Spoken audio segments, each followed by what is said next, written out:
Hi, I'm John Nickel with worshipteamcoach.com, and we're here today to talk about barriers in your worship ministry. The barrier we're identifying today is the not enough barrier. What is the not enough barrier? The not enough barrier is the belief that you don't have enough musicians, enough talent, enough techs, enough money, enough people, enough space, enough equipment, etc. to do what you need to do. There are 4 signs to look for to see if this barrier is holding back your ministry. As you look for these signs, you're going to want to look at your team members, but you're also going to want to look at yourself. So here are the signs. The first sign is excusing.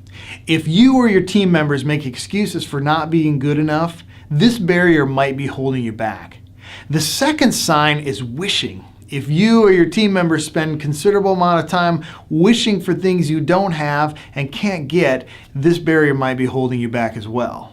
Now, don't get me wrong, it's okay to wish and dream, but too much of it will lead to the next 2 signs, and these 2 signs are the big ones. Complaining. If there's complaining about lack of resources, talent, people, space, equipment, whatever, your ministry is definitely being hindered in some way. And the last sign is comparing. If there are frequent comparisons to bigger or more successful churches, that's a sign of the not enough barrier on your worship team.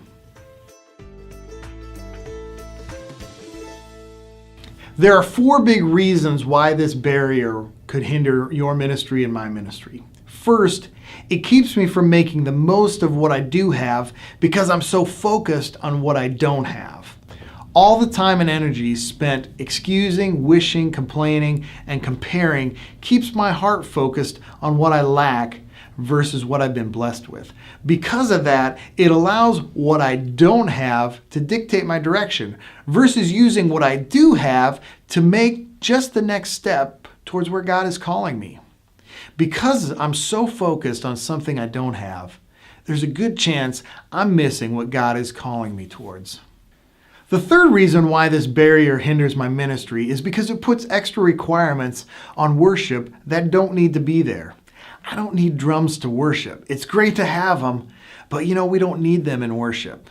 I also don't need a digital board, LED lights, or a killer bass player. Those things are really nice, believe me, but God's people can be led in worship without those things.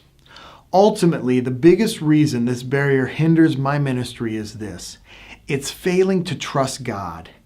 It's telling Him that He's not big enough and that He's not provided enough.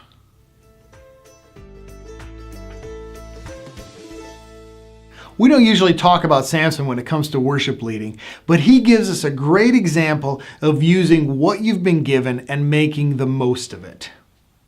Now, there's a backstory here, a very long one, so you'll want to read Judges 15 on your own to get a full feel for the story. Suffice it to say that in Judges 15, we find Samson being tied up and handed over to the Philistines by his own people.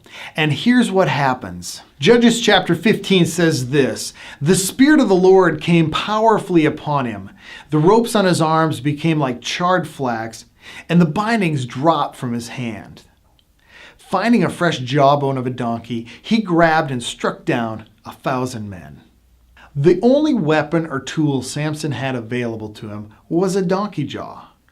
But do you know why it worked? Verse 14 tells us, "The Spirit of the Lord came powerfully upon him." It doesn't matter what you have or don't have. Use what God has given you right now and pray for His Spirit to empower you to use it boldly.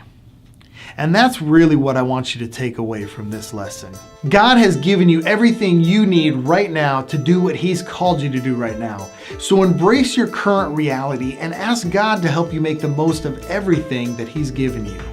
That will help you overcome the not enough barrier.